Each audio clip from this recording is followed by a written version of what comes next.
오늘 말씀 제목은 한 사람이 또 다른 사람을인데, 우리 교회에서는 새생명 축제를 앞두고 4번의 구역 공부를, 전도를 주제로 해서 구역 공부를 합니다. 그 중에 첫 번째 시간의 제목이 바로 이 본문과 이 말씀이었습니다. 한 사람이 또 다른 사람을. 그 구역 공부 교재에 있는 예화를 하나 좀 읽어 드릴게요. 우리 파워포인트 지금 이름만 따라 나오면 됩니다. 에드워드 킴벌은 평범한 그리스도인으로서, 이름 나왔어요? 교회 주일학교 교사였으며 평일에는 구두가게에서 일하였다. 그러나 그의 진짜 열정은 복음을 전하는 것이었다. 어느 날 에드워드는 이제 막 같이 일하게 된 드와이트라는 판매원에게 복음을 설명해 줄 기회를 잡아야겠다고 결심하였다. 에드워드는 정말로 초조했다. 그는 헛기침을 하면서 초조하게 왔다 갔다 하였다. 드와이트는 뒷방에서 신발들을 치우고 있었다.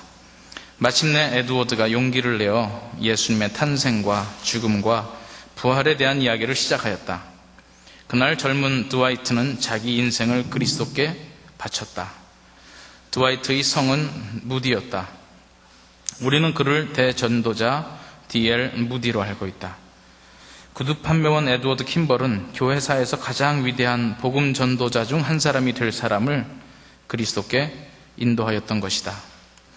이야기가 여기에서 끝난다고 해도 굉장한 이야기가 될 것이다. 그러나 그 이야기는 계속된다. 어느 날 D.L. 무디가 설교하고 있을 때 프레드릭 메이어라는 목사님이 듣고 있었다. 그는 무디의 메시지에 깊이 감동하여 전국적인 전도 사역을 시작하였다. 나중에 그가 설교하고 있었을 때 그 회중 속에 있던 윌버 체프만이라는 젊은이가 그리스도를 영접하였다. 후에 결국 체프만은 복음 전도의 소명을 받았다. 여러 곳에서 복음을 선포하던 중 그는 도움이 필요하다고 생각하였다. 체프만은 빌리 선데이라는 젊은 전직 야구 선수를 알고 있었는데 일자리를 찾고 있어서 그를 고용했다.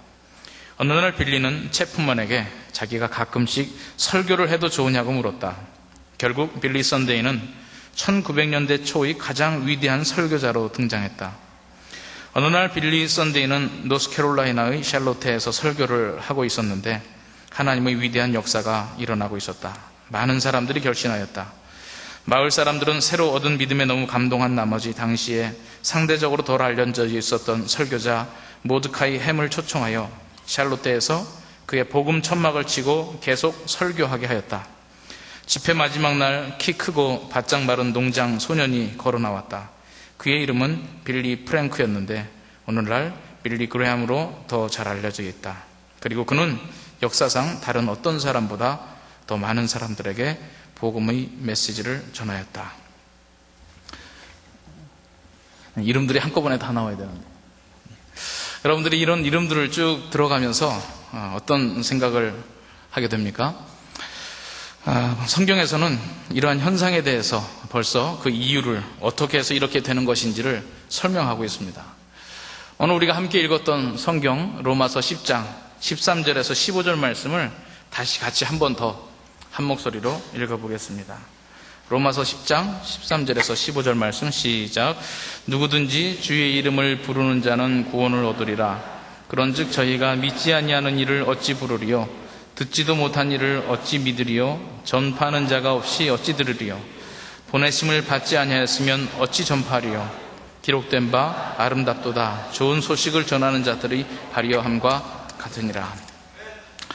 오늘 소개한 이 예화에서, 예화가 아니라 사실 실화죠. 실화에서 에드워드 킴벌로부터 드와이트 무디에게 이 복음이 이르고 프레드릭 메이어라고 하는 목사님이 도전을 받고 윌버 체프만이 그 집회에 참석해서 예수를 믿게 되고, 그 집회를 통해서 빌리 선데이라고 하는 사람을 도우미로 고용을 했는데 그가 전도자가 되어서 또 복음을 전하고, 그가 복음을 전했던 그 동네 사람들이 계속해서 모드카이 햄이라고 하는 사람을 모셔다가 또 복음을 전하면서 그 자리에 빌리 그레함이 나오고요. 우리는 지금 한 사람의 계보만 쭉 확인했지만 이 과정 속에서 복음은 무수히 많은 가지를 치면서 펼쳐져 나가고 있는 겁니다. 로마서 오늘 10장 13절에서 15절은 복음은 이렇게 사람과 사람의 입과 입을 통하여, 말씀을 통하여 전달된다 하는 것을 설명하고 있습니다. 신약 성경에 나오는 그 어떤 사람도 누군가의 인도를 받지 않고 믿음을 갖게 된 사실은 없다는 것을 우리는 주목해야 될 필요가 있습니다. 이디오피아의 내시가 길을 가고 있었는데 그에게 빌립이 다가가서 이사야의 말씀을 풀어주면서 그가 예수를 믿게 되고 세례를 받게 됩니다. 고넬료라고 하는 이탈리아 사람 백부장은 베드로가 가서 그에게 복음을 전해줘서 예수를 믿게 되었습니다. 다소 사람 사울, 우리가 알고 있는 바울이라고 하는 사람은 한 무명의 선지자 아나니아를 통해서 복음을 접하고 예수를 믿게 되었습니다. 사람의 입을 통하여 복음이 전달되어지고 그것이 2000년 동안 계속되어지며 오늘 우리 남서울교회도 바로 그런 역사가 이어지고 있습니다. 이것은 미국만의 얘기가 아니고 2000년 전의 얘기가 아니고 바로 오늘 21세기에 남서울교회에서도 이어지고 있는 이야기입니다. 오늘 또 뭐 하나 보여줘야죠. 조명을 일단 좀 조정해 주시고 남서울교회 얘기를 한번 들어보겠습니다. 이 주인공들이 약간 황당해할지도 모르겠는데 원래는 청년 2부 모임에서만 보여주려고 하다가 아무래도 설교 주제와 맞는 것 같아서 오부 예배 시간에 보여주기로 했습니다. 한번 보십시다.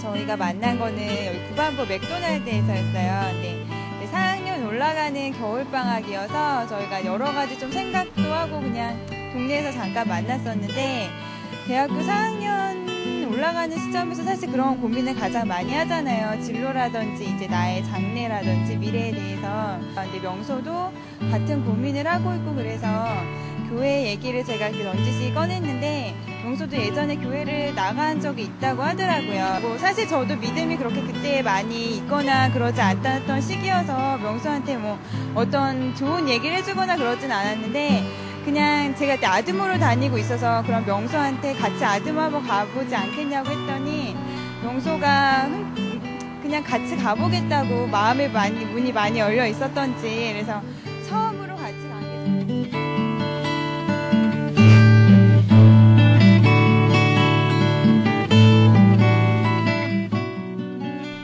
수경이는 사실 저하고는 너무 사소한 것까지도 다 얘기를 하는 그런 막역한 사이거든요. 그래서 교회 제가 다니게 됐으니까 한번 같이 나와보자고. 그리고 그때가 또 제가 무슨 전도 이렇게 훈련을 받는 시기였거든요. 그래서 이제 실험 대상으로 수경이한테는 얘기를 안 했지만 대상으로 해서 사실은 했었는데 그 다음에 새생명 축제가 있었을 때도 제가 전도를 해서 함께 나오게 됐어요.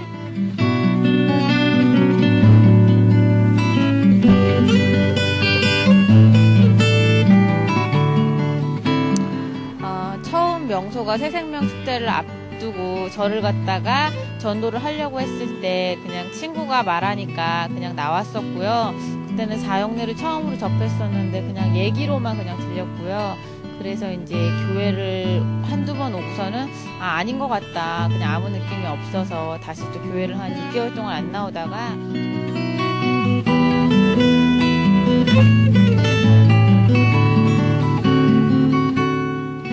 수경아, 너 안 나왔었니?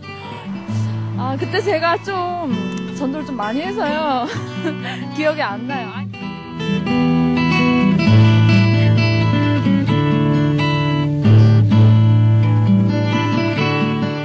명소가 목자 생활하면서 다시 생각이 났던 것 같아요. 그래서 다시 교회 나와보는 게 어떻겠냐고 그렇게 말을 해서는 그때 나왔는데 그때는 이제 새가족반 생활하면서 왠지 하나님께서 있으신 것 같았고 또 이제 아드모를 나오면 어떻겠냐고 해갖고는 또 나오게 돼갖고 거기서 이제 믿음이 많이 커졌던 것 같아요. 그 뒤로는 그냥 2년 동안 청년일부 생활하면서 교회 생활하는 게 너무 즐거워서 기쁨 믿음으로 목자 생활도 했었고요. 그러다가 지금은 청 2부 올라와서 새내기로 있는데 너무 좋습니다.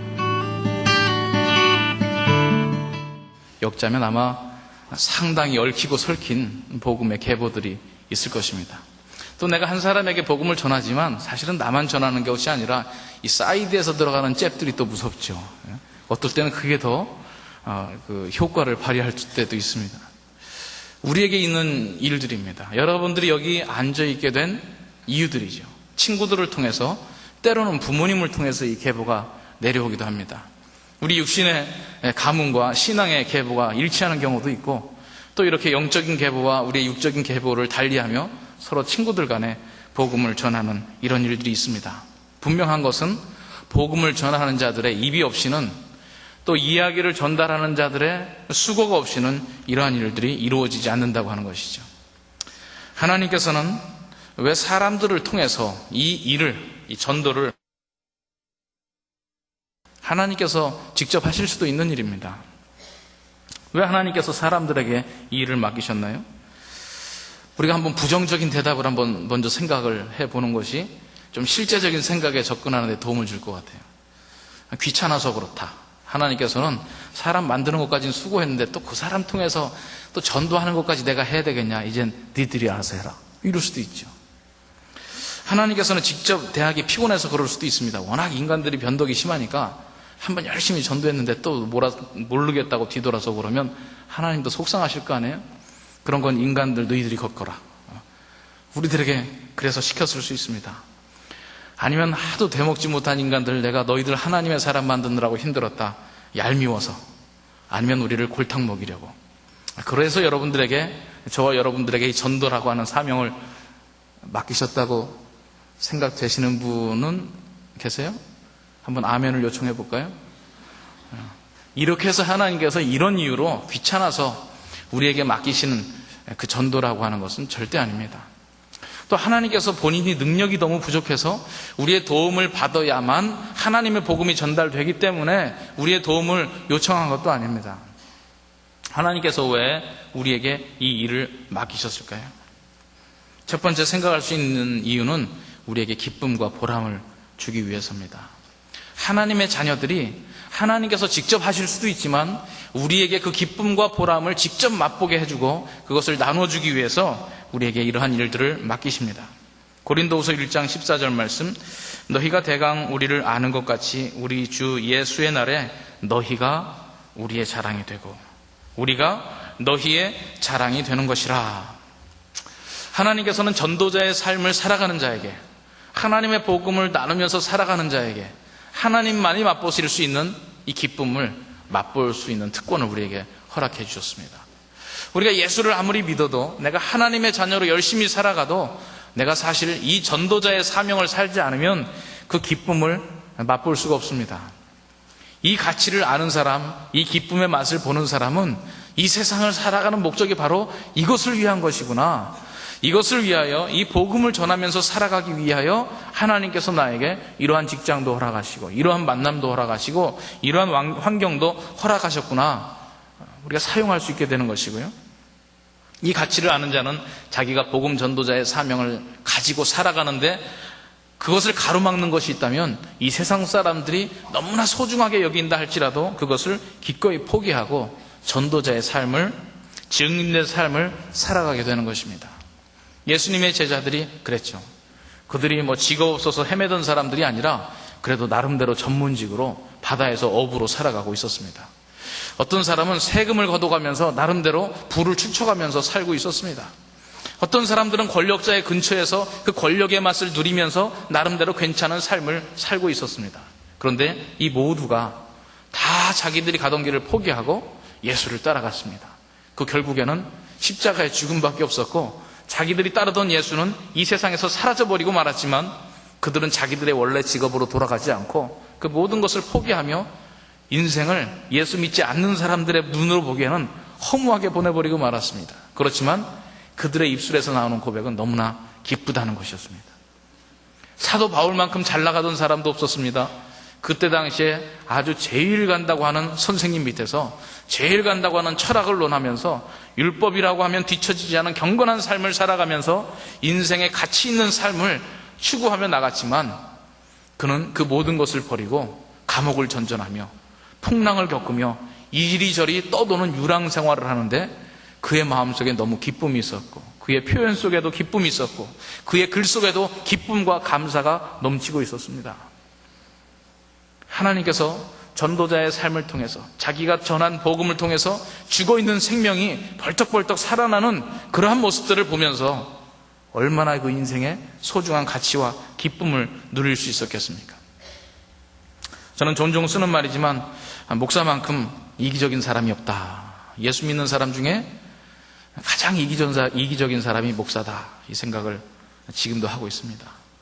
어느 목사님이 어떤 분이 목사 안수 받는데 저보고 제가 좀 아는 분이에요. 교단도 다른 분인데 꼭 저보고 와서 축사를 좀 해달라고 그러더라고요. 권면의 축사를 해달라고 그래서 가보니까 그 교단 목사님들이 쭉 순서를 맡아서 그 뭐 축사, 권면, 또 뭐 격려사, 명칭은 다른데 내용은 일관되게 진행되고 있었습니다. 고난의 길, 가시밭길, 험한 길, 다른 데 눈 돌리지 말고 끝까지 가면 주님께서 주시는 놀라운 상급이 있으리라. 결론은 이 세상에선 좀 고달프지만 하늘에 가면 상이 클 것이다 라는 내용의 권면이었습니다. 제 순서가 마지막이었는데 저는 역시 동일하게 얘기했습니다.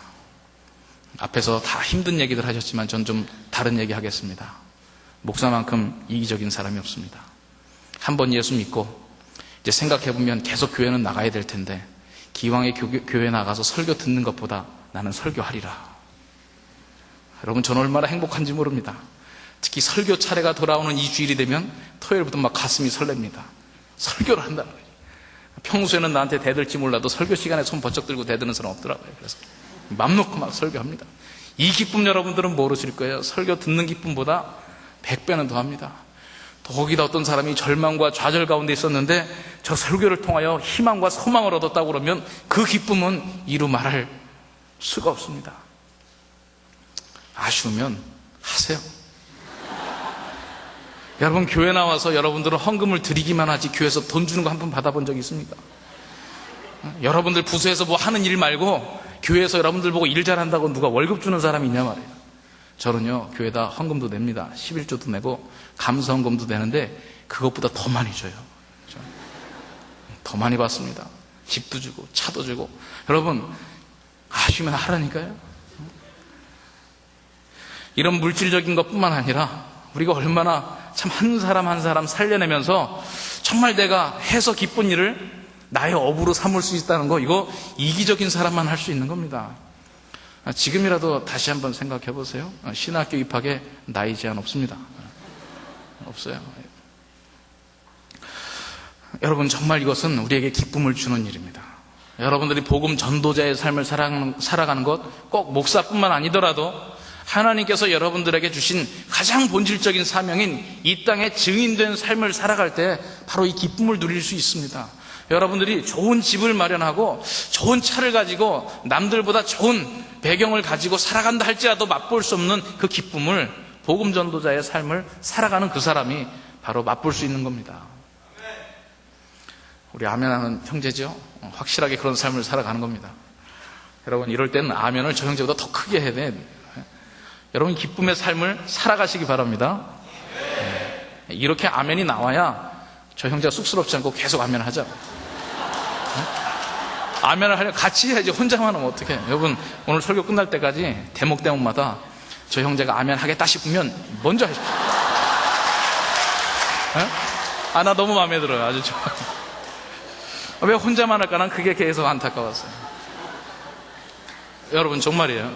하나님께서 왜 우리에게 전도를 맡기셨냐면 여러분들에게 기쁨을 맛보게 하려고 여러분들에게 전도자의 삶을 명하신 겁니다. 아멘. 두 번째 이유는 하나님께서 여러분들에게 상 주시려고 합니다. 상 주시려고. 마태복음 5장 11절 말씀, 나를 인하여 너희를 욕하고 핍박하고 거짓으로 너희를 거스려 모든 악한 말을 할 때에는 너희에게 복이 있나니 기뻐하고 즐거워하라. 하늘에서 너희 상이 큼이라. 너희 전에 있던 선지자들이 선지자들을 이같이 핍박하였느니라. 하나님께서는 핍박받는 자, 주님을 인하여 핍박을 받는 자, 욕먹는 자, 거짓으로 너희를 거스려 모든 악한 말을 할 때 우리에게 복이 있다 그랬습니다. 근데 여러분, 어느 장면에서 우리가 이런 욕을 먹고 어떤 핍박을 받겠습니까? 우리가 지금 예수 믿음으로 인하여 적어도 이 땅에서 이런 핍박받지 않습니다. 또 이런 욕 먹지 않습니다. 사람들에게 오해당하지 않습니다. 그런데 우리가 전도하면 이런 일을 당합니다. 여러분들이 복음 들고 나가면 모든 사람들이 다 환영해 주는 게 아니에요. 우리 청년 2부에서는 유명한 스토리지만 캠퍼스 전도 나갔다가 전도를 했더니 또 만났대요, 그 사람. 그랬더니 이 미친 X 그러더라고요. 여러분, 그 말을 듣고 참 기분이 그렇죠. 아니, 좋은 일 하다가 말이에요. 그런데 여러분, 이것으로 인하여 복을 얻는다는 거예요. 근데 이런 욕먹을 일은 전도 말고는 없습니다. 요새 크리스천들 가지고 그렇게 뭐라고 하잖아요. 단지 뭐라고 하는 이유는 자꾸 전도하니까 뭐라고 해요. 자꾸 예수 믿으라고 하니까 귀찮다고 하는 거예요. 우리가 지금 이 세상에서 예수 믿는 것을 전하는 것 말고는 사실 핍박받을 이유가 그렇게 크게 없습니다. 여러분들이 아무리 사랑스러운 짓을 해도 여러분들이 복음을 전하면 상대방이 이상하게 변합니다. 여러분들이 복음을 전하면 센트럴 시티에 나가서 오늘도 총전할 텐데 나가면 여러분들이 복음을 10명 전하면 과연 몇 사람이나 막 사탕 사주면서 차 마시라고 하면서 좋은 일 한다고 여러분들을 칭찬하고 격려해 주겠습니까?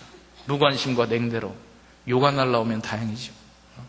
근데 하나님께서는 우리가 전도를 나가든지 아니면 내가 그리스도의 삶을 살아가며 나와 관계 있는 사람들에게 복음을 전할 때 나를 인하여 너희를 욕하고 핍박하고 거짓으로 너희를 거스려 모든 악한 말을 할 때에는 너희에게 복이 있다. 우리가 전도의 현장 말고는 이러한 욕을 먹을 기회가 없습니다. 어쩌면 우리나라에서는 이제 이러한 욕 먹을 기회도 점점 줄어드는지 모르겠어요. 그럴 때는 여러분들이 이제 찾아 나서면 됩니다. 복음이 허용되지 않은 곳으로 선교지로 가면 그곳에서는 법적으로도 금지되어 있습니다.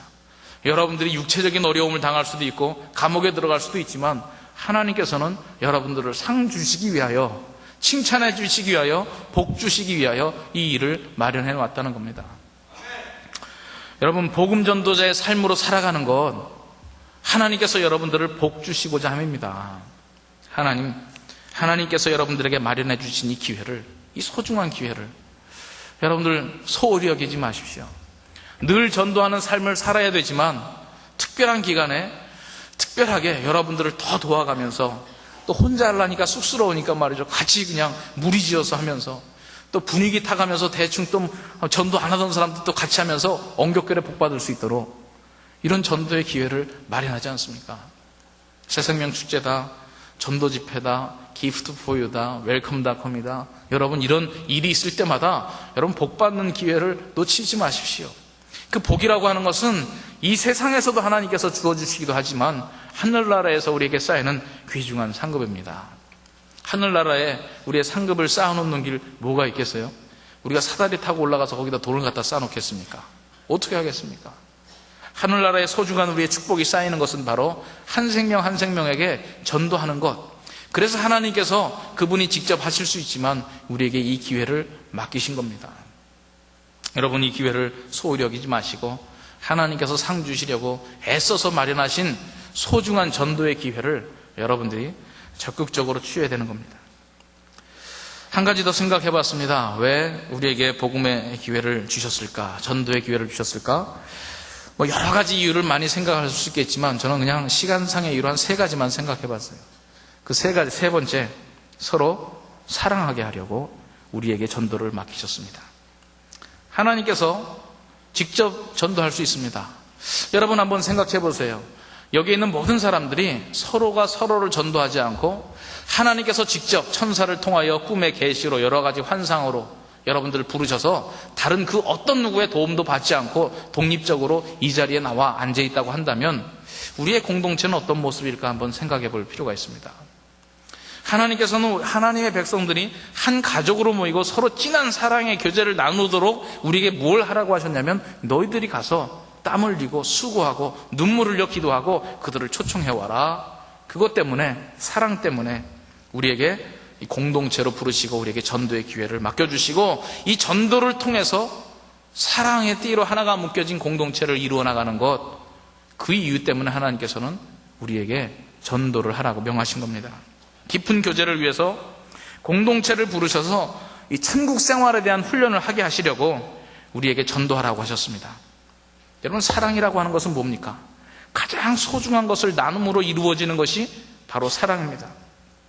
하나님께서는 우리에게 가장 소중한 독생자 예수 그리스도를 내어주시고 그분의 희생으로 우리의 죄를 감당해 주시고 우리를 하나님과 하나 되게 해주셨습니다. 우리는 이 사랑의 빛을 서로에게 실천하면서 하나님의 사랑을 맛보고 누릴 수 있으며 우리는 서로 사랑하는 공동체를 배워나가게 되는 겁니다. 여러분, 한 사람의 위대한 설교자를 인하여 그 사람의 말씀을 들으려고 구름대처럼 몰려와서 성장하는 교회보다 선포되어지는 말씀은 좀 어눌하고 설교 시작했다 하면 좀 졸리고 정말 왜 그런지 모르겠다 하지만 성장의 속도는 좀 느리지만 우리가 한 사람이 한 사람을 그 사람의 이름을 불러가면서 그를 위하여 수고하며 기도하고 전도를 통해서 이루어진 공동체는 한 사람의 위대한 설교가로 이루어진 공동체보다 훨씬 더 강력한 공동체이고 훨씬 더 하나님의 진정한 나라의 모습과 가까운 공동체입니다. 저는요, 이 세상에 있는 교회들을 좀 엄밀하게 평가해 봤어요. 자그마한 교회 가면은 제가 요새 좀 강의하느라고 이 교회 저 교회 많이 다녀보면 들어가면 분위기가 느껴져요. 숫자는 그리 많지 않지만 그들의 모습 하나하나가 사랑으로 엮여져 있는 교회의 모습들이 있습니다. 그 목사님이 저를 소개하고 예배를 인도하는 것을 보면 저분의 설교는 굉장히 부드럽고 깊은 묵상 가운데 빠지게 할 수 있도록 도와주겠구나 하는 그런 짐작이 가는 교회들이 있어요. 그런데 이상하게 그 교회는 결속이 있고 서로가 서로를 향한 아름다운 사랑이 느껴지는 겁니다. 몇천 명 모이는 교회도 가봤어요. 많은 사람들이 앞을 쳐다보고 있지만 과연 그들이 서로를 알 수 있을까? 서로가 서로를 향한 사랑과 헌신으로 자기들이 눈물을 흘려가며 아까 우리 소개했던 서로가 서로를 위해서 복음을 전하고 믿음의 계보가 엮여진 이런 교회에서 맛볼 수 있는 그 사랑이 과연 이 교회에 있을 수 있을까? 그런 생각을 해보았습니다. 눈물과 기도와 헌신과 사랑의 결과로 이루어진 공동체는 그 규모와 상관없이 튼튼한 공동체를 할 수 있습니다. 한 사람의 영향력으로 인하여 모이는 교회는 진정한 공동체라 이야기하기 좀 힘들 것 같습니다. 하나님께서 서로를 향하여 헌신할 수 있는 기회를 주십니다. 하나님께서 직접 천사들을 동원하여 이 일을 하신다면 하나님의 백성들 사이에 하나님과의 관계는 이어질지 모르겠지만 성도들 간의 진정한 교제가 이루어질 수 없습니다.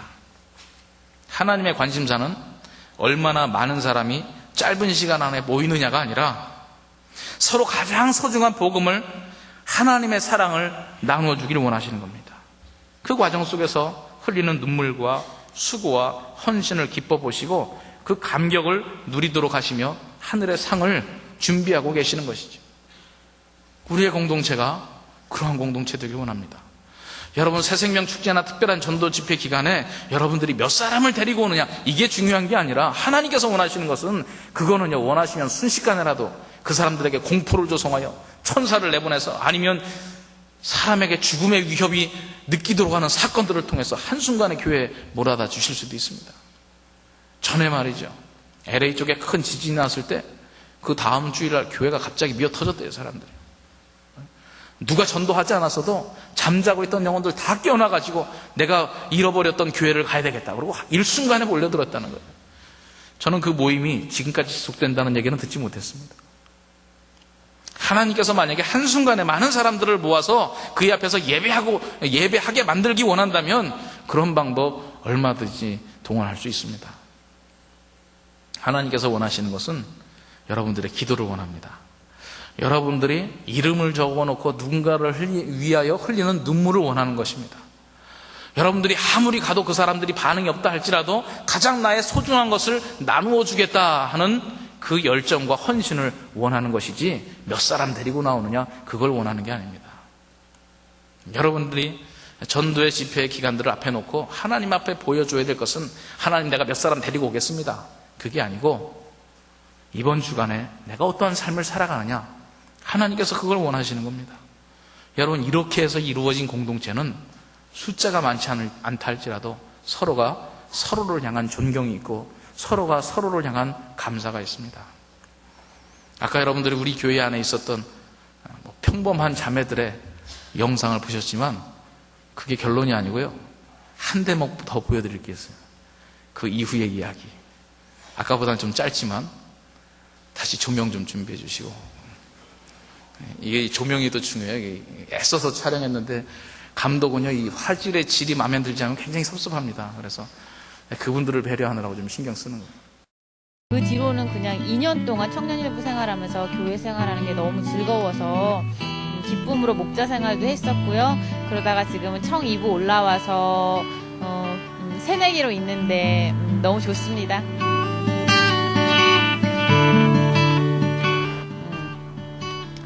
명소야, 예전에는 몰랐는데 지금은 하나님을 누군가 이렇게 알려준 게 너무 고마운 일이라는 걸 알았고 너무 감사하고 앞으로도 귀한 동역자로 계속 같이 서로 기도해주자.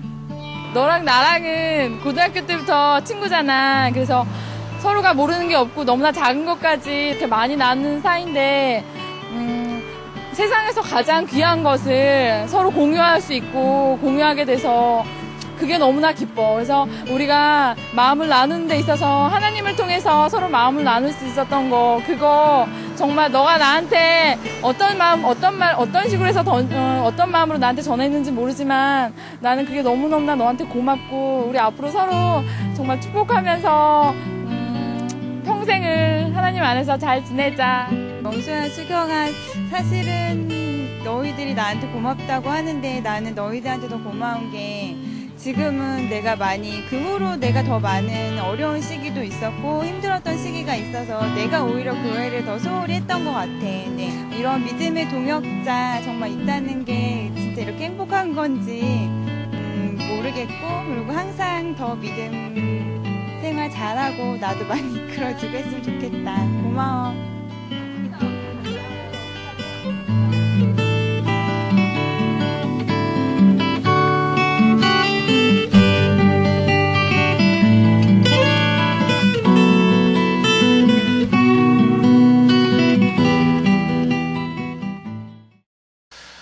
저의 그 위대한 방위 시절을 회상해보면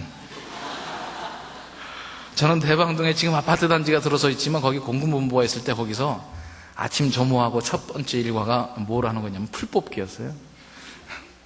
공군본부 청사 앞에 잔디밭이 쫙 있습니다. 거기에 항상 그 헬기가 앉았다 떴다, 특히 참모총장 어디 가실 때 헬기가 옵니다. 뜨고 우리는 아침 시간에 주로 그런 일이 없기 때문에 아침 시간에 점호 끝나면 우리 방위들 쫙 흩어져서 뭘 하느냐, 잔디밭에 풀 뽑기. 여러분, 풀과 잔디의 차이가 뭐냐면 잔디는요 이렇게 잘못 뽑으면 안 뽑혀요. 그래서 뽑아보면 쫙 얽혀서 막 이만큼씩 올라옵니다. 잘못 뽑았다가 이제 시커 넣어도 터지죠. 풀은 얽혀져 있질 않아요. 뽑으면 한 뿌리 뽑으면 됩니다. 이건 해본 사람만 알아요. 여러분 당장 나가서 이렇게 요게 잔디인가 풀인가 실험해 보려면 그렇게 해보면 됩니다. 우리가 기왕이면 잔디였으면 좋겠어요. 혼자 심겨져 있는 잡초 같은 것이 아니라 정말 서로가 얽혀있는 믿음의 계보가 있는 이 잔디. 비가 오고 물이 나도 잔디를 심어놓은 것은 쉽게 허물어지지가 않습니다. 하나님께서 원하시는 것이 바로 이거죠. 오늘 결론으로 제가 지난주에 들었던 우리 어제 목자 모임 때 이 말씀을 나눴는데 저는 지난주에는 미국에 있는 아리조나주에 조그만한 한인교회에 가 있었습니다. 주일 저녁부터 수요일 저녁까지 집회를 하고 왔는데 그 주일날 낮에는 그 교회 목사님이 설교하시는데 마태복음 25장 본문을 가지고 달란트 비유를 설명하시더라고요. 여러분 마태복음 25장 우리 같이 한번 찾아보겠습니다. 마태복음 25장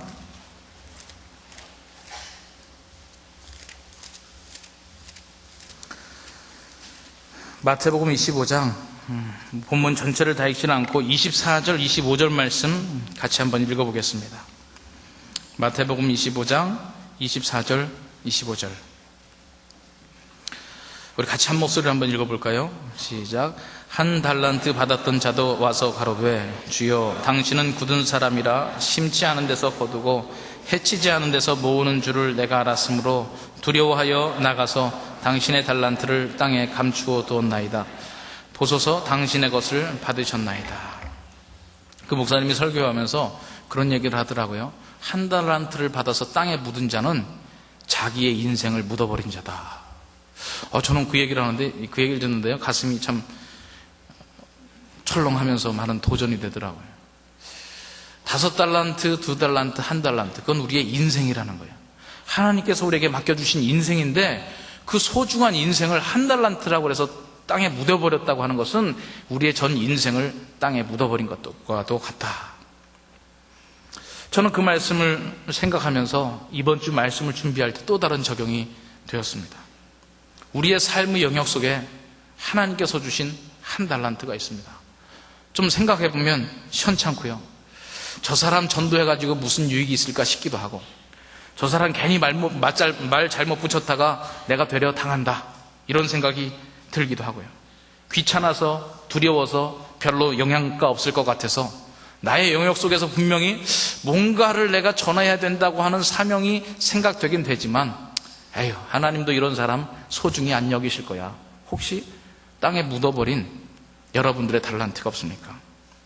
하나님께서 여러분들의 삶의 영역 속에서 하나님의 이 사랑을 전달하고 그 사람과 소중한 관계를 이루면서 신앙생활을 하라고 주신 동역자들인데, 혹시 여러분들이 그 사람의 이름을 그냥 땅에 묻어버리지 않았는지 모르겠어요.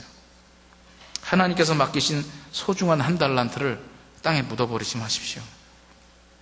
파내긴 파냈는데 전도 대상자 하도 적어내라고 그러니까 그냥 그 사람 이름 적긴 적었는데 그냥 땅에 묻어놓은 거랑 진배 없는 마음으로 여기지 마십시오. 여러분, 그 1달란트 여러분들이 소중하게 아끼고 사랑하고 관리하지 않으면 하나님께서 그 1달란트를요 다른 사람에게 준대요. 그 사람의 기쁨을 더하게 한다는 겁니다. 하나님께서 여러분들 기쁜 삶을 살라고 주셨는데 그로 인하여 여러분들이 기뻐하고, 그로 인하여 하늘의 상을 받고, 그로 인하여 여러분들과 깊은 사랑의 관계를 맺어가며 공동체를 이루라고 주셨는데 여러분들이 1달란트라 판단하고 묻어버리지 마십시오. 하나님께서 여러분들에게 주신 소중한 이름입니다. 파묻혀 있는 이름을 떠올립시다. 혹시 떠올린 이름도 마치 땅에 파묻혀 있듯이 대하고 있는 것은 아닌가 돌아봅시다. 이제 우리가 그들을 위해서 무엇을 해야 되겠습니까? 우리에게는 우리의 전도 대상자들이 새생명 축제에 나오느냐 나오지 않느냐가 중요할지 몰라도 하나님께 중요한 것은 그들을 위하여 과연 우리가 얼마나 기도하고 수고하느냐, 거기에 하나님께서는 관심이 있는 겁니다. 하나님께서 여러분들에게 맡겨주신 1달란트, 인생일 수 있고 여러분들의 사명일 수 있고 여러분들에게 맡겨준 소중한 전도의 대상자일 수 있습니다. 땅에 묻어버리지 마시고 그 1달란트로 인하여 기뻐할 수 있는 인생이 되십시다.